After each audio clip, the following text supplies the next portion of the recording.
Don't jump through the ceiling. I'm right behind you. All right.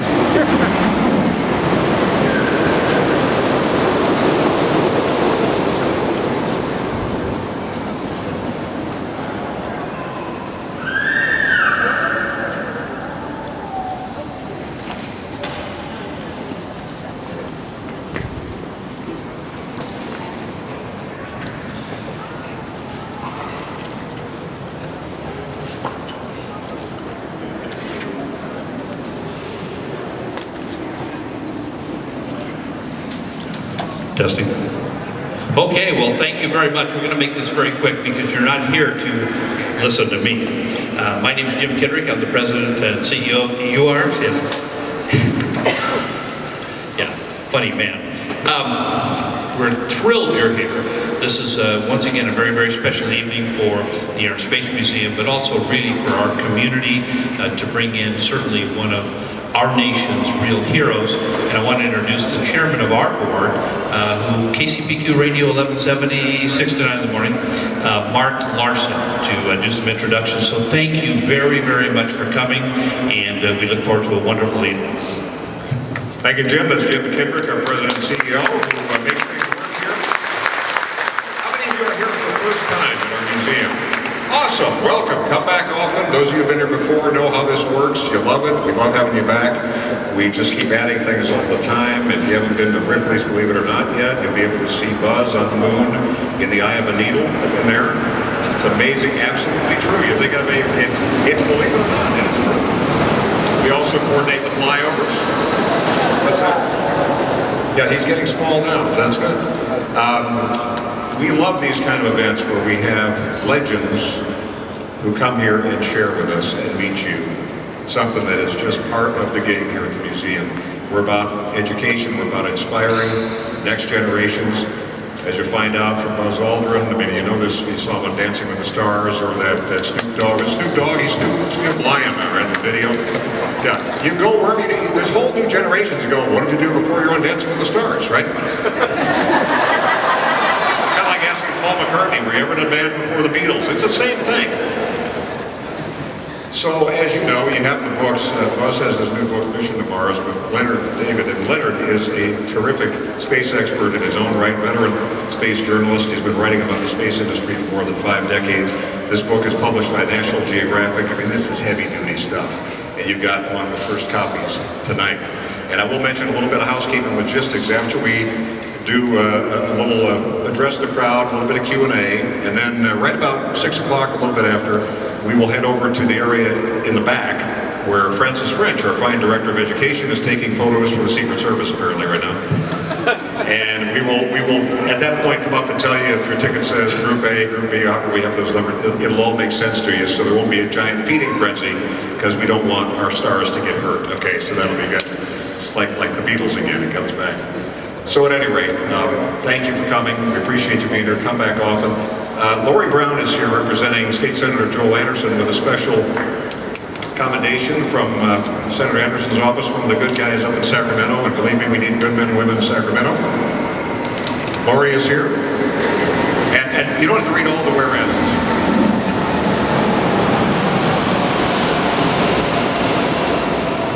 Thank you. It is such a pleasure to be here on behalf of Senator Joel Anderson. He is honored to present you with this award from the state of California. Edwin Buzz Aldrin, in special recognition of your unparalleled contributions to historic advancements of science and humanity and your unwavering service to the United States of America. From Senator Joel Anderson, this is from the state of California. Thank you.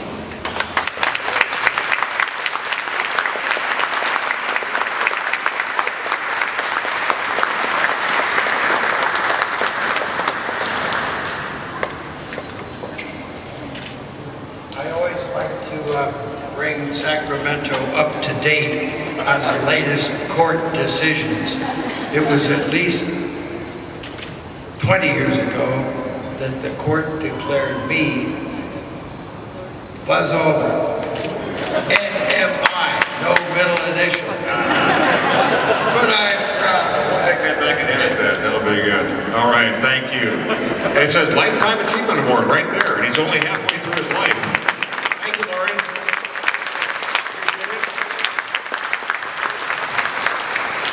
Told you a little bit about Leonard. You'll hear more, you'll learn more as you read this terrific book. And one thing I just love, I love so much about Buzz Aldrin that not only being there on that first moon landing 44 years ago this July with Neil Armstrong and Mike Collins up in the command module. Any of us who were alive then remember 600 million people watched on television. That's staggering numbers, especially in those days with all that it meant to the world, not just the United States of America. But Buzz has never stopped having a vision, never stopped looking at what the next is. And I love the fact he does have a sense of humor. He goes to places like those shows I mentioned before, or do music videos, what have you. We would not have gotten to the moon without Buzz Aldrin. He's known as Dr. Rendezvous with his MIT background. Learned a lot in his underwater training in terms of zero gravity environment. Being able to we had to learn the hard way. The Russians, if you remember that time, the Soviets weren't exactly giving us briefings of what they learned with their spacewalks. So he made it happen. He helped keep our astronauts safe. Very good, even over there, the little one on his arm. I think that what we have put together, and I say we, my youngest son participated in the threesome where we would gather at Leonard's house way on top of the mountains and keep the fires away, of course.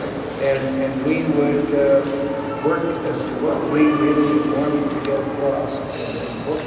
And we boiled it down to 8 chapters, which give a background that I think you need to know begin to understand what my vision for space exploration is.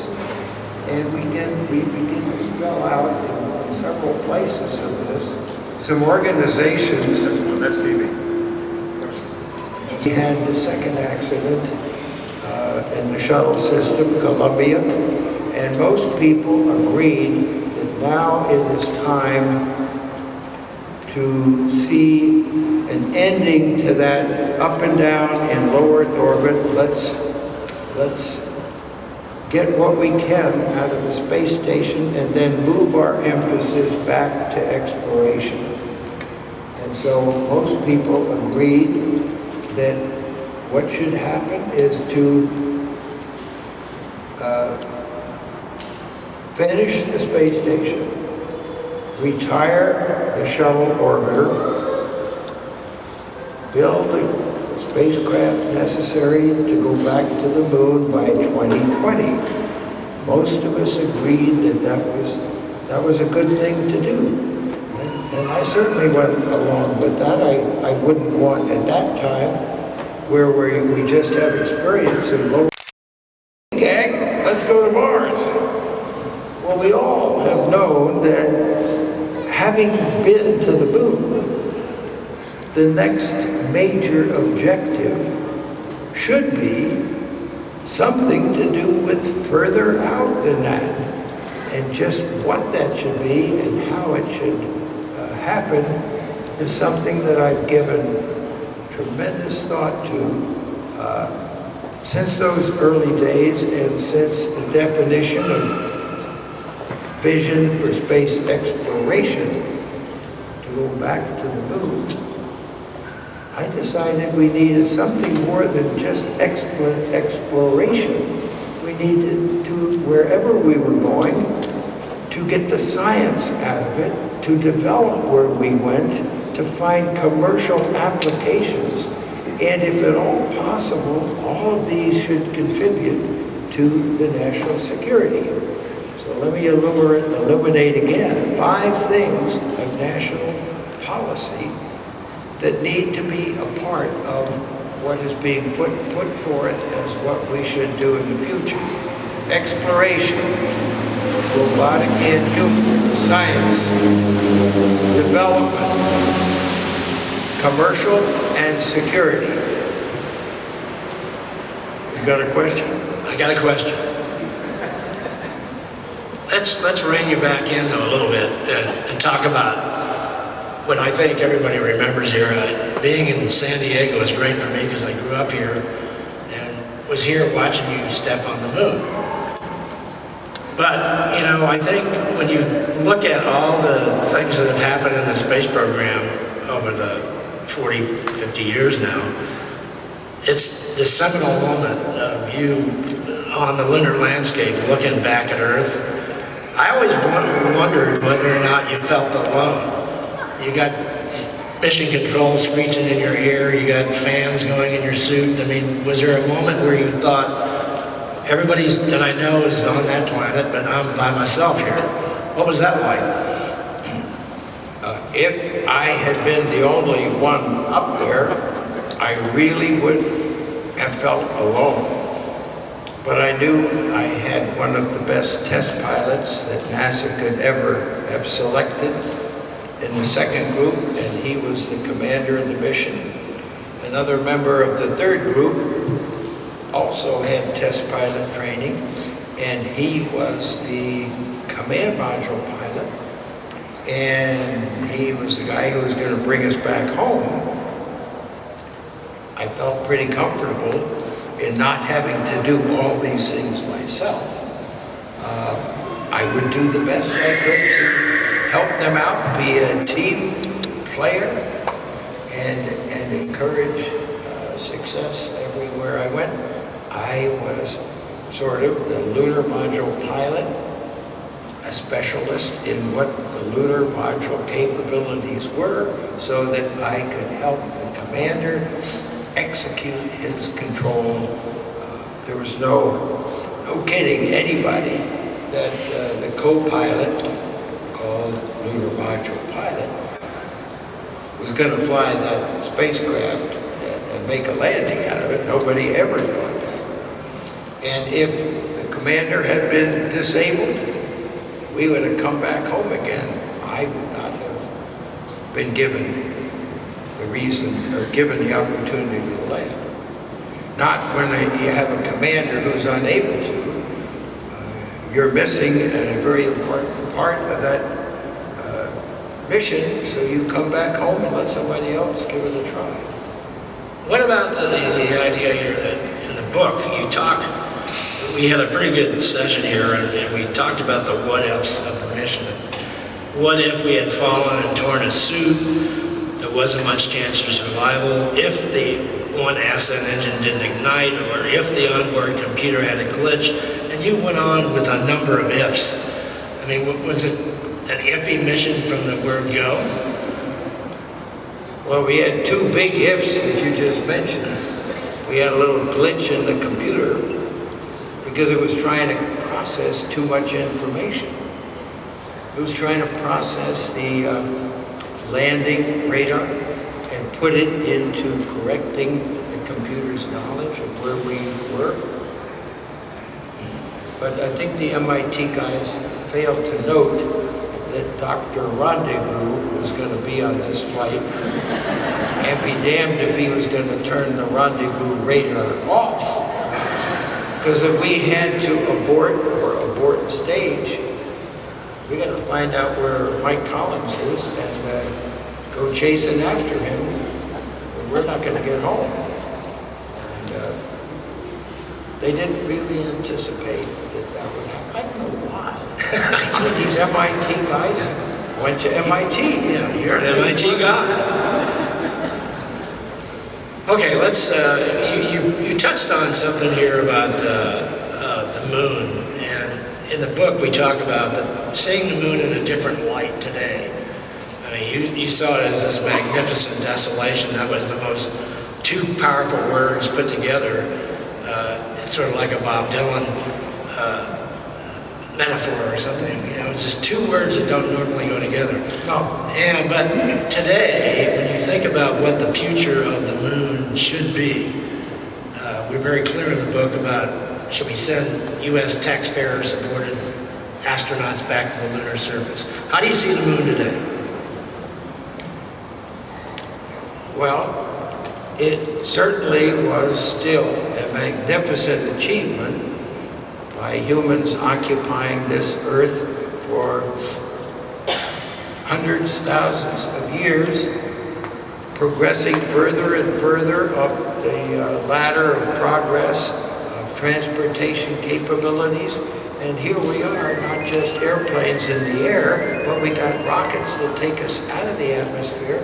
We're going to take human beings up to that thing out there, and we're going to land on it. That is one magnificent achievement as a testimony to the progress of human beings.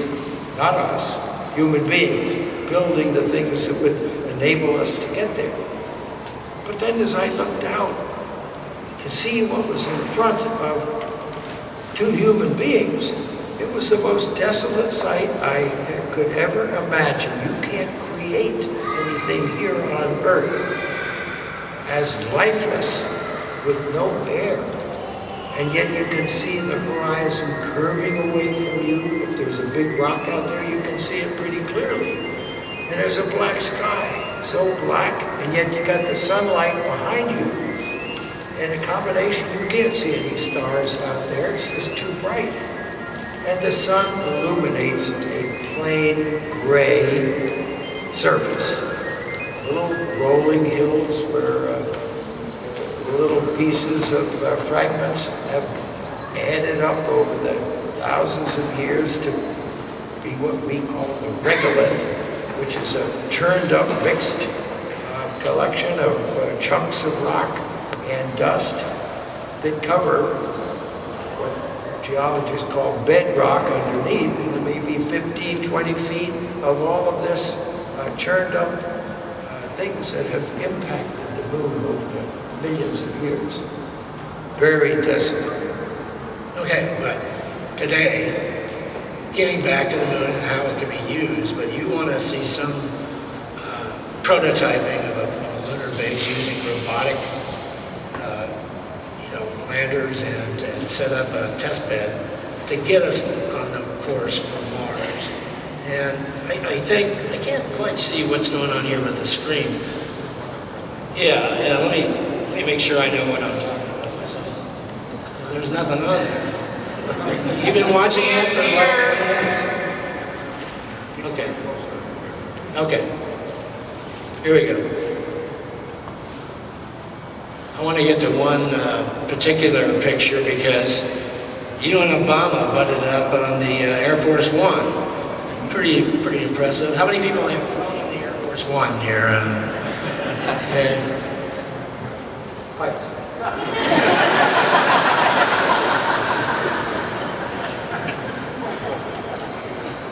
Okay, now this guy, you get on the plane and you go in and you, how much conversation time did you have with Obama trying to convince him to buy the book, maybe? I don't know what was going on. How was that ride? And then how did you feel about his presentation? He went down to Florida to make a major statement about the future of the space program. Well, the time I spent talking to him on board Air Force One, it's real easy to answer that. I thought I would have a chance to maybe tell him a few things, but it didn't happen. But we landed, and then I heard a voice say, "Aldrin, we want you up by the front door." So I went up by the front door, and it swung open. Mr. President and Buzz Aldrin were there waving to the crowd. That's what I was there for, to be with the President, to wave to the crowd. And then go down the steps for another tremendous photo opportunity. Then we walked toward the crowd and again waved. And then he began his speech. I learned that, and Buzz Aldrin is here along to witness, and that what should be done is to reach outward and eventually be in orbit around the moon before landing on the moon, but clearly the objective that we should focus our attention on was a human mission to an asteroid, by 2025. And I thought to myself, he must have been looking over my shoulder, because that's one of the things that I proposed that we should do after setting up the moon so that we could begin to build the base on the moon. Then we should start testing the interplanetary spacecraft that was going to take astronauts to the moon of Mars. We already had an interplanetary craft that would go on the far side of the moon to a neutral place called Earth-Moon L2, 50,000 miles away from the moon, where it could look back and control robots in way less than a second time. That we had to develop and test this interplanetary spacecraft. So did I want to tell people, well, okay, let's just go out short ways, turn around and come back? That's kind of boring. But if there is something out there, why don't we go out? Do a lot of science or examination of how to get resources out of this asteroid. That's not why we're going there. We're going there to test the spacecraft several times. Maybe we can just fling by a comet. That's pretty interesting. You don't have to have people in it particularly. If you have to be clever about it, you can have the upper stage crash into the comet as you go by. And what does that do for the binoculars back here? They see the comet tail and all of a sudden it goes burp. We want to do for the